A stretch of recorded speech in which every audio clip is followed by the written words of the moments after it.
started, mate. This is how it starts, like. Lion! Hey, how you doing? Hi, man. All right, man. How are you? I'm very good, man. Right. Glad to hear it. Hey. So, Yeah, I'm good. I'm good. This is your famous. I can see your P-bars there. This is the famous stairs, man. It's looking good. the spiral staircase, mate. Yeah, look at the pull-up rack card. It's amazing, man. I'm jealous. Oh wow! Holy, nice, man. So Jamie just wanted to show you his raps, but his connection's really bad. So I'm not sure if he's going to stay in or not. Jamie. They're beautiful. Yeah. Yeah, man. How are you, beautiful. man? I'm good. You know, I literally had like a shock injury, so I was literally paralyzed for a little bit, man. It was that bad? Yeah, it was bad, bro. It was bad. I seen the video. Had to carry me, bear hug me to the bathroom. I was out, man. What happened? I seen when you. Sorry, Adam. Sorry. Explain, mate. I seen the video, but. Yeah, so I was doing a front flip rig grab, but you know when you're not prepared to land. So I landed and I landed on mud, and the shock just went straight up my back, and I just couldn't walk, man. Yeah, so it's dangerous. Have you got it checked out, or? I got it checked out. I saw a specialist 2 days ago, and so it's no big issue. It was just like it's just erupted an old injury. Okay. So yeah, I'll be back soon. Freestyling. So who did you say had to carry you? Goku? Goku, yeah, literally did. How did he carry you? he's actually quite strong, to be honest. Yeah, not fair. He's fairly huge now. Man, I'd say he wasn't walking after he tried to lift you. Yeah. Have you seen the size of Goku that would last a while? Like, that's huge, like. Yeah, but honestly, when he carried me, I was just like, I don't know if I can trust you, but I was in so much pain. I was just like, okay, man, just get me on the chair. Do you have an idea roughly how long you might be out for? I think maybe a month, 2 weeks, man. To be honest with you. What was the old injury that came back? Yeah, so sciatic nerve injury. Okay. Yeah. But how are you guys though? Yeah, we're okay, man. We're all kind of still on the Zoom world and like doing everything online, but ticking over. Yeah, that's beautiful, man. That's beautiful. So I'm gonna just introduce you to, or try and explain who you are anyway. So to us, obviously, you're one of the beasts in calisthenics in England. Then you founded Roar Powers, and then you're also one of the founders of the Calisthenics Universal League. Yeah, used to be, but yeah. You're not the owner anymore. Well, obviously there's no events anyway. No. But you stepped aside altogether, have you? I've stepped aside off. It's gone into a different direction, but hopefully a good one. So I had to let that happen. Okay. And do you think it'd be something you're gonna compete in down the line then? Or? I think I'm gonna wait a bit because you know how I am with competitions. You know, I get nervous, and so I'm gonna wait a bit to just make the moves really basic for me, and then hopefully, basically, I'll be waiting till I get 720 before I compete. Let's just say that. Yeah, it's funny, man, because like we were talking a while ago, me and Aaron saying like, how much Goku's improved, like, and just like. Aaron's claim to fame now is don't care about Goku 2 years ago, like. Oh yeah, he did say that. He did say I remember he told me he's gonna go for vengeance, and anyone who's beaten him before, he's gonna just challenge him. Well, Aaron can barely walk now, so I think he'd be all right. Like, yeah, I'll never get it. He's gonna come to Ireland for you, trust me. You see me in a wheelchair, you can't. Like. So what for you, man? How did you start with calisthenics? For me, calisthenics was so I think I finished my college, so I got all of my grades to go to college and stuff. But when I went to go to university, I couldn't pay the tuition fee at that time, and I couldn't get the sponsorship, the government loan. So I just went to the bars, and I saw some. At that time, it was just like old men, like they were in their 50s and 40s, just doing pull-ups only. And I started doing that. And I remember doing the pull-ups, and it was really good. I started doing muscle-ups as well. And I just remembered, I said, like, there must be something more to this sport. Like, it must be able to become something, because like it felt so good in doing the pull-ups. But little did I know, like, there were pull-up competitions happening around that time. I was just not part of the scene.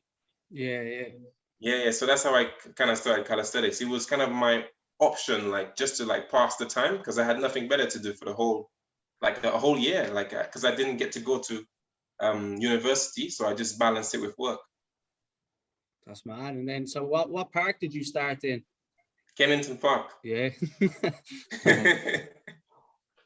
So back then we had like wooden bars, and the floor was always muddy, right? And people used to bring like their old carpets at home to put on the mud floor. And literally every summer the carpet would just disappear, and you had to put another one. Who's robbing carpets like? I remember one time we went over to Oak, and Loud showed up with a yoga mat.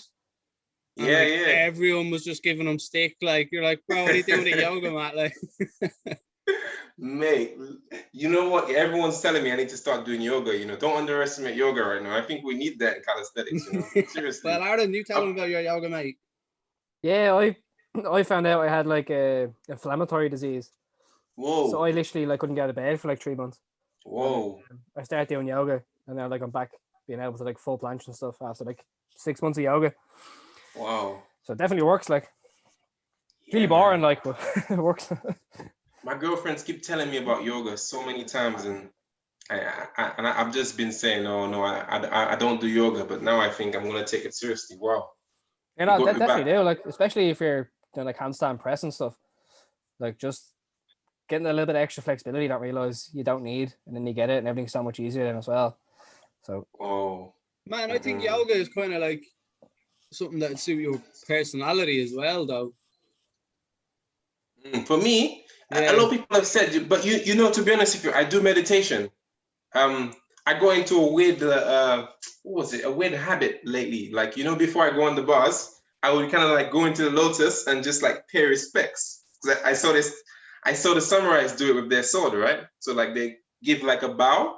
So I was just like, I'm gonna do the same thing to the bars, you know, because just pay my respect before I use the equipment. You can get away with that because of who you are, but if one of us three did that over here, like, you would get absolute abuse. Like, you're serious? We're not as cool as you, man. We wouldn't get away with that. Oh man, but you guys got the. Remember, I can't even do the bar monkey. I literally cannot do that. Do you remember that 360? I remember the challenge. My coordination was just like, what? So Lion doing like shrimp 540 Gengar all day in this training session, and then I got them to try the BM 360, and he was just like, what?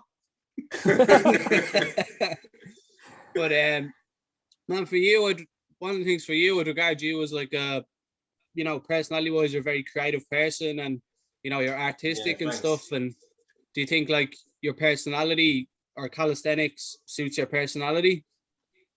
Yeah, I think calisthenics suits my personality because it's because I don't know if you know, but I kind of trained in like different martial arts weapons, right? Like, so nunchuck, samurai sword, tonfo, 3-section staff, 9-section chain whip. So there's quite a few. But with all of these styles, like when you read about them, all of those like warriors back in the days, like they did like body conditioning. So, and body conditioning is literally reps and sets, like, you know, just repetition of squats or repetition of press ups. So like that kind of made my interest in calisthenics a lot more deeper as well, because I thought, whoa, this is actually conditioning my body, like, so I'm ready like to like walk the. It's just amazing to think that the warriors, like the Spartans, like ages ago, 1,000 years ago, 200 years ago, did the exact same training that we're doing today for like fun and in competitions, you know. Like it's got a really strong history and kind of lineage. So definitely shaped my personality for sure, because I feel very connected with those kind of warriors. So yeah, man. That's cool, and are man. you in, like, obviously you'd have a good like interest in the history behind calisthenics as well then? Yeah. I wouldn't know the history of calisthenics as in how it came about with the different teams, like the bartenders and stuff. But the history of the movements, probably, yes. And what like you said you were some of the warriors, like who you talking about, like the Spartans and stuff like that? Pretty much like most warriors back in the days, right? So you have to be strong, yeah, but you also have to make your muscles be able to be endurable. So you can't. So for example, if you go to if you're gymming, right, and you're just trying to get bulk, yeah, you will lose speed and you won't be able to kind of support your muscles for too long. You just have the one shot, like one punch and you just like Fuck you, Ireland. Exactly. That's a job done, lads. Yeah. So they had to kind of find a way to be able to like gain muscle and strength, but be also be able to move with it, get stamina and stuff. Jay Hem's logging out, Lion. His connection's too bad, so he's just saying, no. enjoy, man. Yeah. Oh. You were talking there, I looked down, and like you were talking like a real serious topic, and Hem's like, like that for ages. All right, mate. We'll see you I later. say to him, nice to meet you as well. I love these raps. Yeah. Look at his face now. But you mentioned a lot of martial arts that you've done previously. So like, do you think that kind of, I suppose you call it a sampling period, do you think that helped you when you moved into calisthenics? Yeah, for sure. Like, because I mainly did training with weapons, not really any like traditional martial arts like Wing Chun or karate or anything. I didn't do any schooling in that, just training the weapons. I think it helped my hand coordination. When do you remember everybody who's done freestyle knows, when you first try to catch double 360 for the first time, or you try to go for a regrab, like how painful is it to tell your brain, yeah, remember, catch this. Yeah. Like you're spinning, but it's so hard to kind of like remember, don't catch with this hand, always bring it in. So that was really easy for me, because with the weapons, you constantly have to change how your hands are.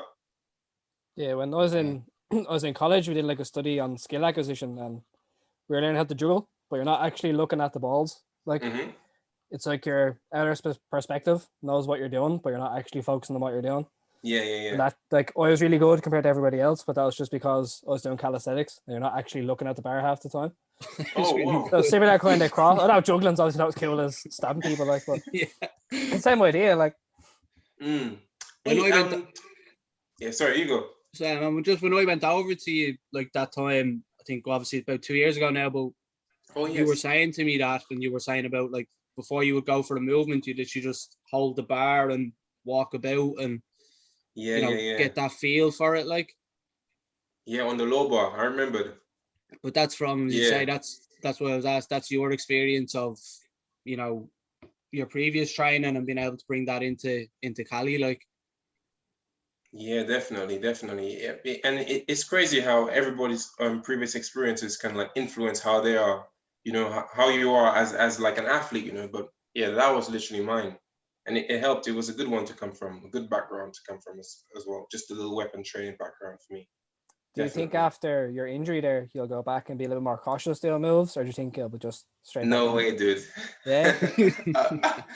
After the injury, I think I'm just gonna be, because the injury was a bit upsetting, like, because it was like, I don't know, people who can walk and run right now, for me, are like superheroes. And not only can we walk and run, we can do planche, we can do 360, we can do 540. And I was just like, what? Like, I can push my body to do so much more, because if I'm able to do that, like where I am right now is like 0.2, and I was like at what, 90 or something, so I feel like I really want to push the limits. I can definitely go for the moves that I was afraid to go for, like swing 540 or 720 and stuff. It was just fears that was holding me back, really. Get a few mats. Like, I don't know what the thing is. Just get some insoles into your shoes, man. Get some bulkier shoes and you would have been grand. No, I have some mats. The funny thing is my mats came the day after I got injured. I've seen that, yeah.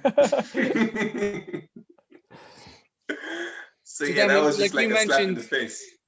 you mentioned there, man, there's some of the stuff before that, like, you know, maybe it's fear and stuff like that. How much of like calisthenics do you think is like, you know, So wait, sorry, say it again, say it again. sorry, you'd said that sometimes with 720 and, you know, just to let go of the fear, and how much of your training do you think, you know, with calisthenics is mental and emotional, say, as much as it is physical?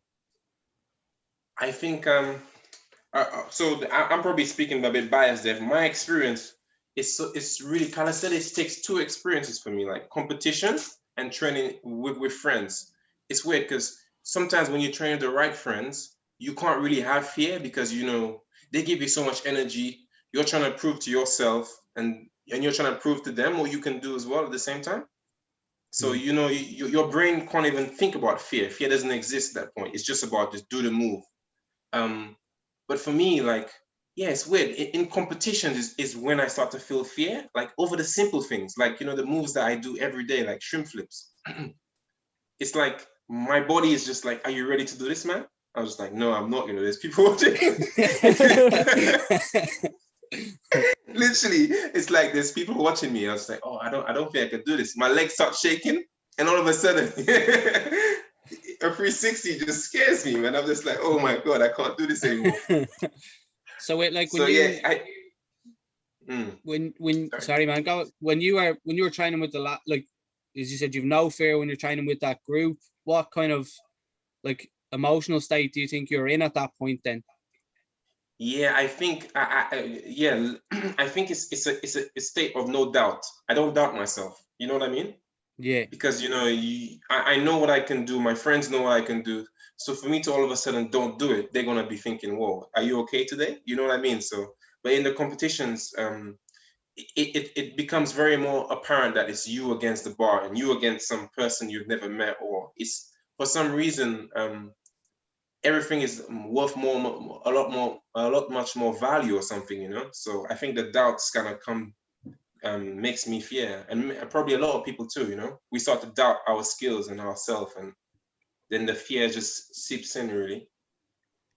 Yeah, man, I'm 100, like, you know, 100% agree with that. We'd be the same, you know. You turn into thinking of like, I'll do something that's safe as opposed to, you know, not necessarily your best move, or Exactly. but for you, what do you think you know, just yourself maybe, what do you think you need to improve on to, you know, have the same emotional state that you have with your friends that turn that into You, competition? I think I haven't been able to execute this plan, but I think because I ask myself like that question too. I'm just like, how come like people who do statics, like they don't get nervous doing a plunge? You know, you can do a plunge in front of 100 people and you're like, oh, cool. Your legs don't shake when you have to plunge, right? Or front lever. Yeah. Yeah, you can't. And I think with the static moves and the reps, I think like we've like drilled it into our bodies with like practice and routine so much that you know you can't really get nervous from it, and it's also more grounded as well. But like I honestly believe with me, I don't train my freestyle routines enough. You know, like if I can train, like if I have a routine, let's say my favorite routine, shrimp 540 ginga, I will do that maybe in a week 3 times. But actually, if you're training for competition, you should probably do that at least like 10 times a day or something, the same way you would practice front levers or planches. You know, in one set, you would probably go for 10 or go for 8 or something, you know? So I feel like for me, I need to treat my dynamics the same way I treat everything else, you know, more repetition. So even if I have doubts, no, I wouldn't have doubts anyway, because I've done it for so many times with or without people watching. It's you know, it's just a breeze. So the fear is not really going to seep in that much as well, you know?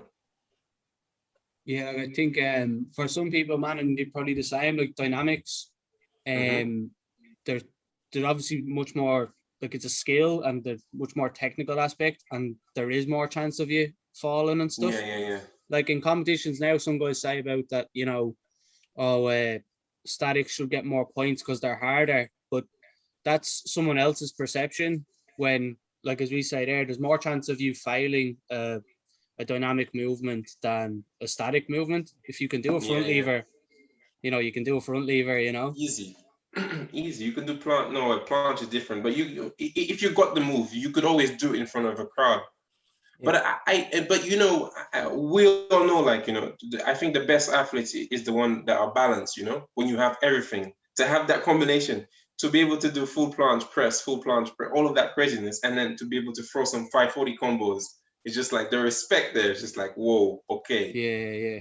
You know. But for you, man, it's very much like what it sounds. You know, it's you know, we kind of think it as well. When people get into competition, it's not necessarily who physically is the best person. It's like, it's very true, who can handle the pressure of competition the best. Because you personally, like, we've seen you throw crazy stuff. Do you know what I mean? And like some of the routines and combinations you put together are amazing. But then, as you say, maybe when you go to competition and pressure of it, yeah, it doesn't work out. A good example, like, you know your man Kruko from Poland, like, he did the one to me and Goku, like 2018. Okay. But like, say Goku probably had like the best freestyle out of anybody that was there, whereas Kruko only trained like sets and reps. Like, he has world record for dips and pull-ups and stuff. Wow. But he didn't actually care about winning the freestyle one. He just did it for a bit of crack, because the sets and reps was the next day. But he came second, like. But that was just because he didn't really care about doing it, like. Whereas like Goku and like me and other people like wanted to win the freestyle, so you're more nervous. Like Aaron Kearns, who did, like, he failed everything because like he was nervous, whereas Kruko didn't actually care. Like, that's crazy. So, like, just a different mental state, just mm-hmm. second, you know, that way. So like, all he did was a 360. Like, he didn't know do any more tougher dynamic moves than that. Like, but he never missed it. Just because he was kind of relaxed about it, you know. There's a theory about like two personalities when it comes to competition or stress in general, and that one person would look at competition and get excited at the possibility of winning, but then the other aspect, someone else would be nervous of the possibility of failing. And you know, it's what you kind of decide to focus your mind on. This is the first time I heard that. You know, that's really powerful, actually. But it's obviously easier said than done, you know, like, of course. It sounds okay just saying it and stuff, but for us here, say with the kids and stuff, you know, I would much, and Goku is a perfect example of that, man, because Goku we've seen in competition loads of times now when he misses things, but he doesn't care. Do you know what I mean? He's more interested in going for it, and we say that true. To our guys, that we'd be much happier to see you throw your big moves and fail than just try play it safe, I suppose. Yeah. And that, like, I'm the opposite of that. I don't throw it and big in a comp, but no, but to be honest with you, that's kind of my, if I win a competition, I won a competition. I think it was a competition Starboy did.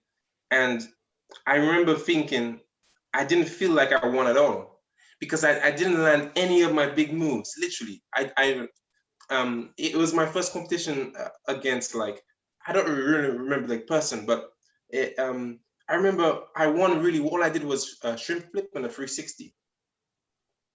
Those were the big moves. How long ago was that?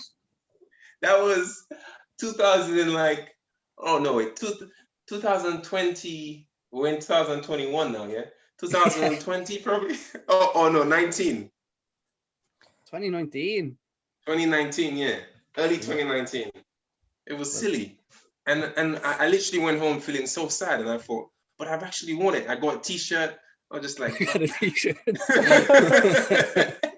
You know, when you have to look at the prize. And I'm just like, really? I don't feel like I deserve the win, because I had so much more moves I could have done, and I never did it. So I prefer to get through the nervousness and fail than like play it safe, to be honest with you. If you always play it safe, sometimes I don't think there's no point, because when you train dynamics, you train dynamics to kind of get the thrill of learning something new and powerful, and you go to competition and you just have to like bring down your level to basic just to win. I don't think that's nice. I think people are limiting themselves as an athlete like that. But do you think that competitions, like, because if you fail, like, I watched like a lot of the World of Bar Heroes, I watched like 50 battles, and like it showed like the biggest reason why somebody lost is because they had a fail in their routine. So do you think like the way competitions are formatted, that it kind of makes people not want to try big moves because they know if you fail once, you're most likely lost, even if you do crazy stuff after. Yeah, what you said actually is really good. Is amazing. It's a good point because I remember we were in Sweden with hopefully you'll meet the this group of guys in Sweden. They're the best in Gothenburg. I'm just shout out to the Gothenburg guys. Literally, they're the best, yeah. But so they started this thing called swag, which is like street workout athlete Gothenburg. And so we had to like make a judging system for it. And we were talking exactly what you said, Aaron. It's like they were like, if you fail a move, especially dynamics, you get triggered next one. I was just like, and then a group of us were like, no, it's not fair because you encourage people to play it safe when you do that, actually. Because if you fail every time, if you fail a move, yeah, let's say you did a combo, 360 shrimp, and it's like it's worth 10 points, and they failed that combo with the shrimp flip after the 360, they get no points at all, or like they get 2 points, whereas they would have got 5 for the 360 and 5 for the shrimp flip. So I think it makes people play it safe. For sure, it's definitely part of the judging that does that too. When you hold a static, say if somebody holds say the rule is 3 seconds for it to count, and somebody holds a planche for say a second and they come down, I don't think that's classified as a fail, even though technically it is. Yeah, wait, someone holds say it again, someone holds so say if someone does a planche for 3 seconds and you have to hold it for 3 seconds for it to count. Yeah. So like just from watching the stuff again, like they weren't counting a failed static as a failed element. Okay. So if someone failed the front lever, they didn't like cancel the combo. But if they failed the dynamic move, they'd cancel that because they came off the bar. Yeah. So I guess that the dynamic move is a bit more obvious, isn't it? So that's kind of why what you can see, you can penalize a bit more. Yeah, I think they do penalize the dynamics a lot more compared to the statics, even though the dynamics have more risk involved. So exactly, man. When you see competitions now, it's mainly risk, statics. Mm-hmm. Yeah, exactly. So yes, so true. I think we should, because so the way around that, we were like, okay, so let's not take points away from the person's dynamic. We will take points away from their combo. You know what I mean? Because they've broken the combo, but their dynamic shouldn't get affected. That's what I think is the way around that, because they should lose points. It's very true, but it shouldn't really directly affect the dynamics, because then you would just not really. It kind of puts you off, and then. When you lose points and you've lost a point, you failed, then you go, oh, it's like it's discouraging to go and try it again. Yeah. I liked your thing on the competition, man, that even though you won, you were disappointed. Just I know it sounds stupid, but just purely because emotionally I suppose psychologically or whatever, you felt that like you didn't perform to your best, even though you won, and I think that's interesting. You know what I mean? If you're like looking at, some people just literally solely like what Aaron said, he's basing it on the results there. But for you, it was more a personal thing. Like technically, you've done what Aaron said there. You've won, and if it's just about result, then happy days. But for you, you were more interested in performing to your best level. Yeah, for sure. I mean, that's kind of my principle with everything, really. Like if I haven't done my best, then like what's the point? Because we put so much hours into the training. I wouldn't want to win, and I didn't win in the way that I would like to win. It's not about the win for me. It's about coming off like feeling happy, like I've conquered the bar. But to feel like I haven't done that, just no. But like for people who obviously that still worked out for you, you won. But say people who we've had experiences of it here, where someone, if you don't win, that's all they focus on. They don't actually focus on the performance, Like you say, someone could give a great performance and just, be beaten by someone better on the day. Like if I go in and I'm up against Eric Ortiz, I don't know how that would happen, but like if I'm just happy with my jinx yourself now. I don't obviously you accept you were beaten by a better person, but you're focused on yourself, not the opponent, I suppose. Yeah, no, but that's a really beautiful point. 100% for sure. Because if for me, I take a loss. If I've lost fair and square, and you've done your best in that competition. You threw all the big moves, but it still wasn't enough to beat the other athlete. I would count that as a win personally, personally, because that is just like achievement, no fails, all the big moves landed, perfect experience points.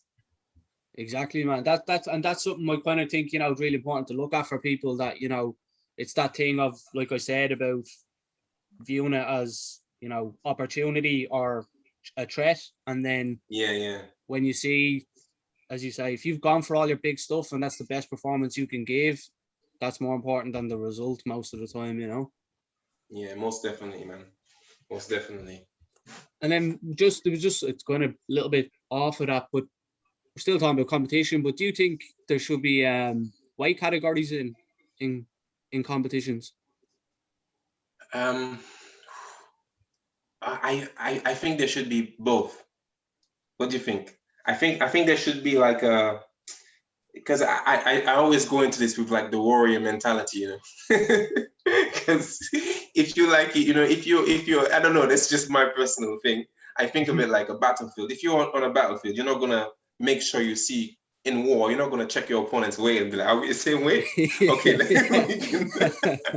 we can do this." But if we're the same weight, no. Let me call my other squadron guy. He's your weight. He's 90. I'll get him. I'll get him. Just wait 10 minutes here. So it doesn't always work like that. But at the same time, it is a sport. So you do need some regulations. But saying that, I think there should be another part of the sport that's like open, like a free for all, So whatever weight, whatever category, also whatever sex as well. Because I would like competitions to have women battling too, Because I've noticed, have you seen sometimes, when the girls compete, people judge the standard of the girls differently from the guys, So if a girl does a 180, then it's just like, whoa. But then when the guy does a 360, it's just like, oh, that's just another 360. But it would be good if the girls battle the guys, because then their levels also will go up too, and the guys, vice versa, But girls will also have completely different strengths that a guy won't be able to do, that would help them stand out, like we can, regardless, as you say, of sex, both sides stand out in their own ways, I go to the warrior thing is good. We were trying to say that sometimes some of the guys 80 plus kg sometimes feel like they can't compete with the smaller guys, and maybe if there was that kind of heavier category, you might get more involved rather than them just not trying freestyle at all. Yeah, it makes sense. But the other argument, Aaron's argument is, can't let me say it. I think it should be based off height categories. Weight categories, yeah? Mm-hmm. No, height. Height. Yeah. Oh, are you going with the gymnast approach? I don't think they do it in gymnastics. I think the small people just succeed because they're more suited for the sport. Mm-hmm. But yeah, if you're 6'4", you have longer limbs. The further away your limb is from the center of your body, the heavier you're going to be. So it's already at a disadvantage. I think when it gets to the point where there's a lot of money involved, and say, for example, it's an Olympic sport and you're training for 4 years, and you have a guy who's 5'2" and you're 6'4", no matter how much you train, you're probably never going to be able to compete with someone who's that small if you're that tall. Yeah. Just physiologically, it just doesn't work like. I've heard of this theory before from a few guys in the park too, because remember they said it's not about the weight, it's about the height. Apparently, if you pass 6 foot or something, it's really difficult to be able to do a full plunge. Yeah, just if you have a longer lever from the center, it's just scientifically harder. There's no way around that. I wonder if I could pause a bit. I just have a crying toddler, so I'm just... I'll be back in a quick second if that's possible. Yeah, man, no bother. Okay. Come in. Don't keep trying to hide back at me, aren't you, like? No, I like it. I just want to see what other people think. Grave, mate. I thought you were going to say about that there's it would. I thought you were going to talk about the weight category thing not being good because then there'd be too much competition going on in one day and all. I thought that's what you were counter argument was going to be there. All right, no, it doesn't matter. When there's money, at now it doesn't matter. But if like the winner gets 10 grand, or if they're training for 4 years for one competition like the Olympics, and then. But like in boxing, just shafted, as an example, obviously we're kind of still just chatting here now. But in boxing, heavyweight champions are that's the one everyone wants to watch. But in our sport, I think it would be like the lighter the weight, and would that be interesting though? I think height though, like still. Like if someone's smaller, but someone like, who's I know what you're saying with 6 foot, but if they're narrow, if you have a narrow frame, they're gonna have really good dynamics. Like, but does your body shape determine how good your aerodynamics though? Yeah, because you have a lower moment of inertia if you've a narrower frame. Look at Ronaldo, mate. What about Ronaldo? Football, he's huge, like. What? Yeah, but you'd have a higher power output if you have obviously more muscle. Like, look, Lion, there's an example here, man. He's 80 odd kg and load is. Yeah. So does the weight actually matter of how fast he can move? Well, it depends on how much of the weight is like their power to weight ratio. Well, you'd like to think like an elite athlete has like a very low body fat percentage, so most of their weight is actually muscle. Like, yeah. So then, why would height be more relevant than weight? Longer limbs. Yeah. But we've just said that they could rotate better and all. If they're bigger, yeah. If they're wider, not taller. Yeah, but even if they're not. Go on. Even if they're I like your theory, mate. I find it interesting, but I just it obviously is a factor. Like, yeah, the skill stuff, that's like skill acquisition. Like, I don't think body type has near enough much of effect than the static element. Like, why would someone who's lighter, or why would someone who's taller have a better rotation than someone who's smaller? Like, just if they have a narrower, slender frame. But why would that make you like? Look at they'd have narrower hips so they can rotate better. Sorry, I'm back. Hey, with the baby. How is fatherhood treating you, man? It's difficult, man. I have a baby right here, so hopefully she can calm down. I guess she's missing me. Congrats, though, man. Yeah, thank you. Yeah, thank cool. you. I'm sure. Are you studying in college at the moment, there?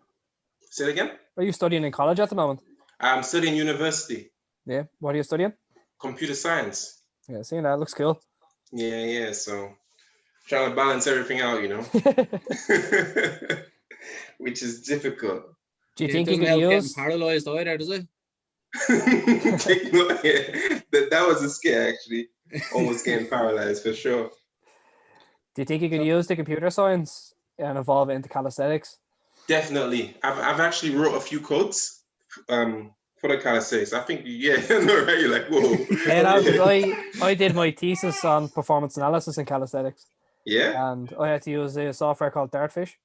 Dartfish, okay. Yeah, so it just records and gives score for like each combination you do. But obviously it's based off field sport, so it's very hard to bring like all the variety in calisthenics into that. Yeah. I wrote something very similar to that as well. But I think we also need to include, what I would have loved to do is include a real like VR, like where the computer knows what a front lever is, it knows what a 360 is, a 540 is. Yeah, that'd be class. Is that what you're working on at the minute? I don't have time. Baby in one hand, laptop on the other. Pull up behind you, man. But do you think the sport can get to that stage, man? I believe so, man. I believe so. I know there's a lot of secret stuff going around with it, potentially being in the Olympics. I hope so. I honestly believe it has a future. Because, so sorry. If parkour can do it, so can calisthenics. You're like the Lion King there, you're holding her up. I'm sorry, the podcast energy has gone strange now. It's life, man. So when you were organizing comps, man, what did you enjoy most about it?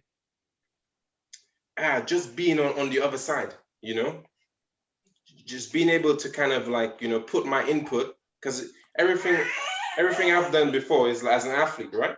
Being able to put my input as a judge and be thinking, okay, how can we make it better for the athletes, Because I find some of the judges before, they were not in the athlete's shoes.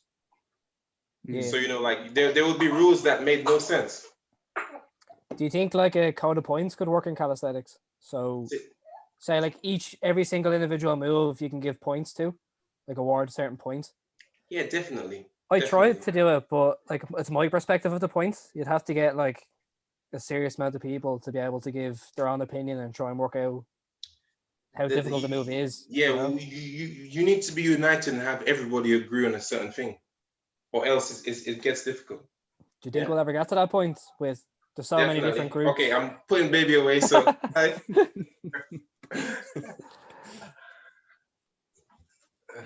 sorry. I'd miss you too if you were my dad. Yeah, you would love it, mate. I would. Adopt me. You're a joker. No, yeah, man. Being a dad is good, but yeah, it's lovely. It's a lovely experience. Yeah, you look happy, man. Yeah, definitely, man. In fairness, you always do look happy, mate. I'll give you that. Yeah. As opposed to Aaron here, never seen him look happy. Like never seen him happy. I'm happy. What are you talking about? But I think Aaron, you have an interesting way of seeing things, though. I think that you should definitely like put that into the community for sure. Because I've never even the thing about the height and the weight totally makes sense. It's not just a weight class, 100%. Yeah, I just think that'll be like a good few years away where it's not just competing for fun; it's competing for actual money, and people are training, say, for a full year for a competition that will pay. That's their income for their life. Yeah. I think that's when it'll start becoming a problem where it'll just be unfair for somebody who's 6'4" to go against someone who's 5'4". Like in you just have an unfair advantage. Like in gymnastics, like the tallest Olympic winner in males is like 5'9", but they're usually in and around 5'4". Like like 5'4" is the most common one. They kind of go between 5'2", 5'4", but yeah. So it's like obviously it is a it is an aspect to consider, I suppose. Definitely, man. It's just the way it is. You can't. The height must have an influence. I guess it's not with everybody, but in the greater margin. Yeah, like look at like Jay and Goku, man. Tiny, but like the force they can generate, like. But you know what? If I can defend them, because I mean, that's one of the reasons why I wanted to get to 90 kg, because I was thinking, I felt so sorry for the light guys, especially when they're good, because the bad ones, nobody says anything about. You know what I mean? No, you can never say like Jay and Goku don't trying really hard to get really good. Like, exactly. It's not down because they're small. Like Goku hasn't stopped training for the past 3 years. Like when I first seen him training, he was nowhere near a planche. Like no, and now he has full planche press. Like so, like. Yeah, all it kind of is just kind else, of, like, if you're someone's coach, man, or, you're training with somebody and it's maybe just acknowledging what characteristics they might have or, what moves might suit their body type, I suppose. That's all. If you look at a guy who looks spins, all that kind of rotational movements, he might pick up quicker. It's just about kind of understanding the person you're working with. They still have to work hard regardless. Yeah, you have to, man. Like Goku's just become insane in the last while, man. Yeah, man. But he's training insane as well. He's definitely putting in the work, and now it's starting to show. I think he'll start winning like world competitions in the next 2-3 years. Like, yeah, if he keeps progressing how far he's progressed the past 3 years, in another 3 years, like Jesus Christ, like. Yeah, it's incredible. How much definitely of the kind of the community, man, that's been developed, like and even with the competitions, do you think that's obviously helped bring the likes of Goku and other people obviously in the UK, help the development of them? You mean the community in the UK? Yeah, so the fact that you have, organised the competitions and, definitely. Do you think that's what's helped kind of develop the standard in the UK now and the community? Yeah, definitely. I think you would remember maybe a few years back, maybe like 4 years back or something, 2017 or something. How difficult was it to find a competition even it was hard. Like there was like one competition in the UK a year or something. And if you didn't know the right friends or the right people, you would not even knew it would be taking place, you know? So like now with the Instagram, everybody knows everyone really. So there's a competition, you know about it. And all these organizations in the UK hosting competition, it's perfect because it's like putting athletes under the stress of fear, of doubt, and it's just making them better, you know, with experience. And I think Goku is testament of that too, because, you know, there's a lot of competitions, because he's a good friend of mine, where he's gone to, and he's like said it was just horrible. He's like did no moves, and he just had to pay for a flight ticket back home with his head down. I remember those days. Well, man, like that's kind of what Goku, like that's what I was actually only talking to Jay about him last week, and was saying, you know, I remember his first competition in Oak, and he was only like, I think it was his first one, you know, and he was only like 16, and he went for either a backflip or a shrimp flip or something and landed on his head. I remember that day, yeah. He was gone. We hosted that competition. But like, you know, as you say, man, he'll go out and he'll lose one, but like he's still competing nearly every month. Well, when he could, like when things were okay. But and you know what? I mean, if he watches this, he'll probably hate me for it. But I will reveal his big secret. Wait there till I get me pen out. Need some notes. Yeah, literally, because we're training partners. And what I would tell you is he's literally the opposite. You know, the same thing you said to me, like the opposite problem of what I have. No, it's a different one. So some people, when you give them what's the word? When you give them pressure, when you give them a crowd, and you put them on the stage, yeah, they like me. It makes me nervous. It makes me doubt. All of that stuff. But for the likes of him, it does the opposite. It's like makes them like stronger. You know, like I'm finally here. Let me just show these people what I got, and it kind of like boosts his performance a lot higher. Definitely. Like I remember the one in Norwich, and he came over to me, and he was really nervous that he got Starboy. He was like, "Oh, bro, I've got Starboy," and then exact. The last competition that you guys had, he bet Starboy. And he beat Starboy in the UK. I wasn't there, And I was just like, right, that's a big kind of, for him personally, probably a big tournament. You know, feels he's turned the corner there. Yeah, exactly. I mean, I honestly, he hasn't let that down. I think the best competition I've seen him in is the one in Denmark. I don't know if you were able to see that on the live stream. No, that was against Team Vici, though, wasn't it? Against Team Vici, bro. That the whole environment that day was just something else. And he did the ridiculous combo. Like he looked like he was in a training session in Beckton, you know, where you just throw in moves and just get off the bar. But it was mad. It's insane. I think he must have did a triple 360 into a shrimp 540, and then I thought he would stop there. But then he did a Ginger in the end and 360 and into planche. I was just like, what? So yeah, it was just amazing. Yeah, like his development's been amazing, man. And just like you said, that, you know, the mental kind of side of it, like the fact that like he has a lot, but he'll throw everything, and it seems that like mentally he's very strong. Like we've had guys at that same potential, you know, got to that point where they're doing competitions, don't win the first one or two, and now they're gone. They're not even doing the sport. It's true. Whereas him, it just made him more determined, you know? Yeah, it's true. But I feel like he also chose a good name for himself as well. I think that's important. You need something strong behind you, you know? You need a symbol, you know? You need a symbol. BlackLionHill's a little bit better than Gavin, like. Big Gavin? I don't know, but I'm not putting it to justice yet, though. Soon. It'll be BlackLion 900 soon, hopefully. But yeah, definitely, man. I think everybody needs a symbol, and you know, the Goku character for him is a symbol, and that character is the same story. He's all about, like, you know, he lost so many battles before too. It's all about keep pushing and don't give up, you know, and always try to be the best. So he's literally like living that right now, that Goku mystical being. Does Jamie know who Goku is, does he? Yeah, say it again? From Dragon Ball Z. Oh, yeah. Didn't think you'd know. See, you're sweating there as well. Is that right? Did I get it right? Is this his first time? Yeah, but that's Like good, too man. So cool you for think he's cartoons. used that as a, I suppose, as a motivation, yeah? Like having something like an external kind of thing to look up to. Yeah, exactly. Definitely. He's definitely used that as an external kind of power source for sure.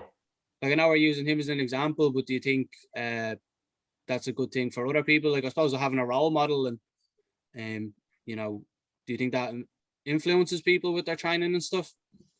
I think it definitely does. You need you need something, man.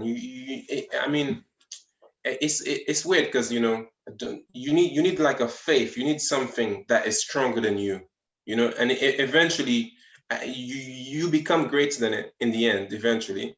But while you're starting off, you need that source of strength, where it can be a family member as well. It doesn't have to be a cartoon character like Goku or like an animal like lion, but you just need something or someone there that is strong. I believe that definitely. And maybe for the people who started and like they failed, they didn't have that like extra thing there to kind of keep them on track, Yeah, that kind of like that's that coach position, or I suppose like a external kind of voice to Exactly. give you feedback on how you're doing. And yeah, like and especially man, our sport is so young that it is very hard to have, I suppose, like coaches and role models and stuff. But the next generation, the likes of Goku, they have you, they have Jay, and they do have people to look at and get advice from. Whereas we were kind of not the first generation, but you know what I mean? Like there wasn't a group of coaches around them, or even just the community of Oak around them. Yeah, it's time, very true. And then so how do you think like the community in like the UK, man? Obviously it's grown a lot. Do you think that obviously influences the people involved? The fact that you have a kind of like a social identity that you relate with all these people, and that becomes your social group and stuff. Do you think that has an impact on keeping all yous involved in the sport? I think for me personally, I mean, I started like a lone warrior, as a solo person training. So it doesn't influence me so much, but for other people, I can see it's influenced them massively, I just need like two people really. Like I have my friend Mark, Goku, Jay, and stuff like that. So I don't really socialize much with them in that circle. But from the other athletes that I've seen, they've got so much better, having that support there. And most of them have like regular training sessions every Tuesday and Sunday outside. So it's worked wonders.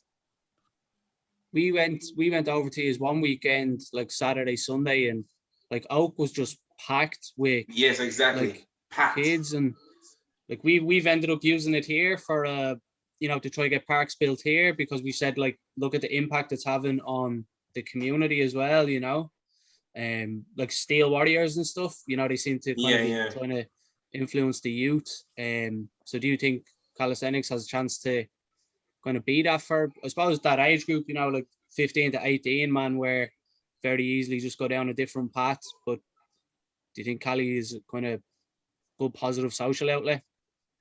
I think it's proven to be, for sure, especially in London. You can use us as an example, most definitely. For me as well, it definitely was growing up. For people like Goku, I know loads of other kids, it pretty much changed their life.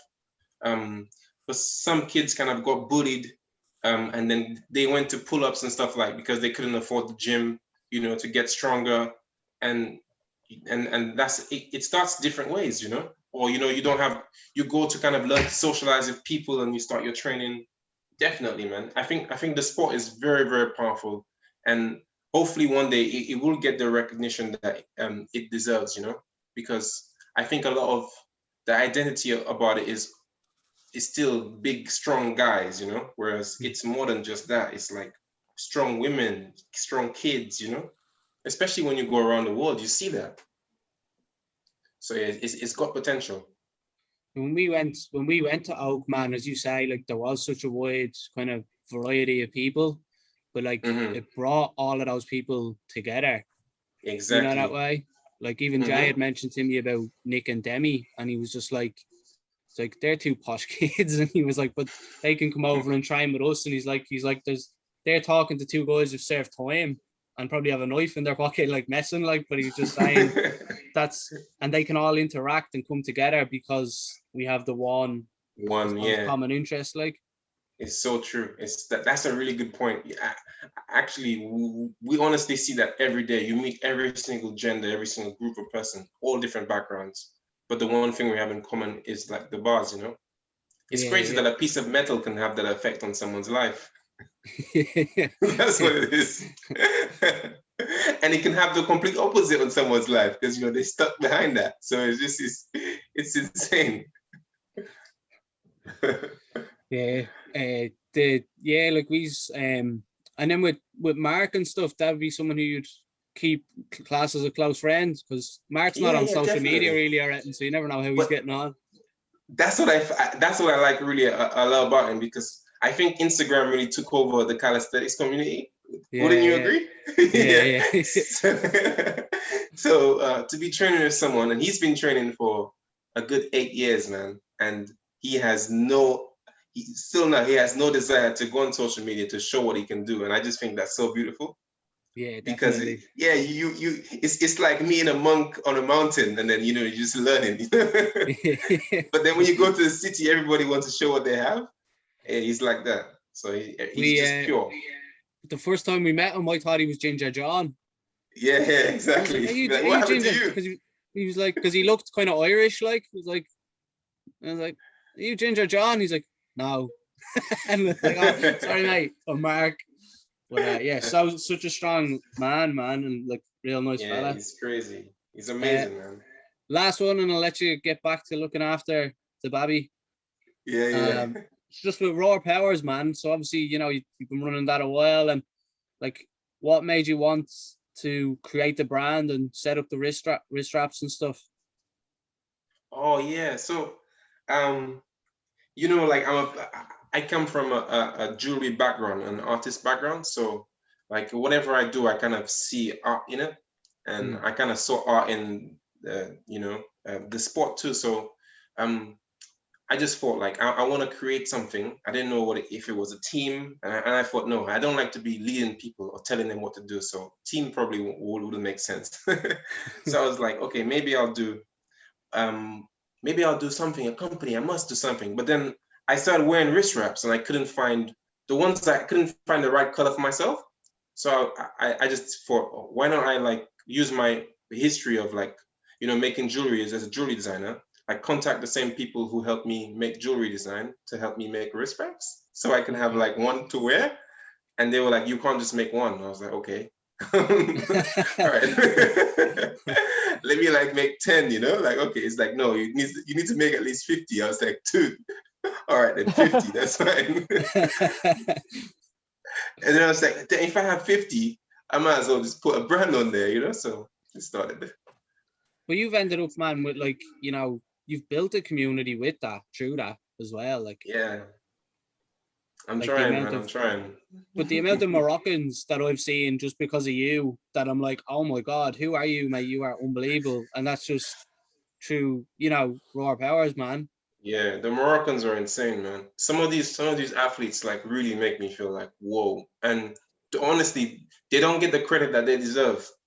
Some of the best athletes right now are just unknown, complete unknown. There's like 25 of them in the same club that all have full Maltese. You're like, how does nobody know who you are? Like, no. You put up that planche challenge in January, the 15-second one, and it was done. You had it finished within like an hour or something.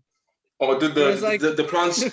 that was like the biggest screw up ever, because I don't know. I was like, the 15 seconds is difficult. It must be difficult. So much. The 15-second is difficult, but the Moroccan guy is just like 15. Yeah, no bother, mate. Here you are. Like the business DM was like, I think we ended up having, it was just meant to be 10 people, and then I kept editing the post. It went to 15, then it went to 20, and then I was just like, okay, guys, I literally cannot afford any more than that. Bankrupt after funding the Moroccans wrist wraps, like. Yeah. I couldn't afford it, but it's I think it's a good way to give back to the community. even though it costs some money sometimes, but it's at least, because some of these dudes, they can't really afford, to buy wrist wraps, or and also they don't get recognition too. Like, no, some of the big pages don't really post them because they don't have enough followers, or you know what I mean. So it's just a good way to kind of. But I think that's a big thing, man. Like, a lot of those guys have tried to compete and they've had issues with traveling, and exactly. And as you say, like, to give them some recognition, because like they're all amazing, those guys, like, and you're just like, amazing. So like, amazing. They kind of deserve that recognition, like. Yeah, and I know you said you didn't want to like set up a team because you don't want to lead people, but I suppose in your way, through the raps, you are kind of, bringing on the community there, like. Oh, that's nice to hear, and at least, I mean, I think it's always good when the community is giving you so much, and it's strange to say community because it's not like a group of people. Like, I can't really identify the community. I can't say it's the UK community or Swedish community. I just think like the bars in general, or calisthenics, is so broad, Yeah. I feel like it's given me so much strength. So someone else is going through the same journey. It's just good to give back, some way or another. So and you get to, when you give back, you receive the same way. So that's right now. It's like it's an interesting journey for me with my company on that side. So hopefully it grows. Definitely, man.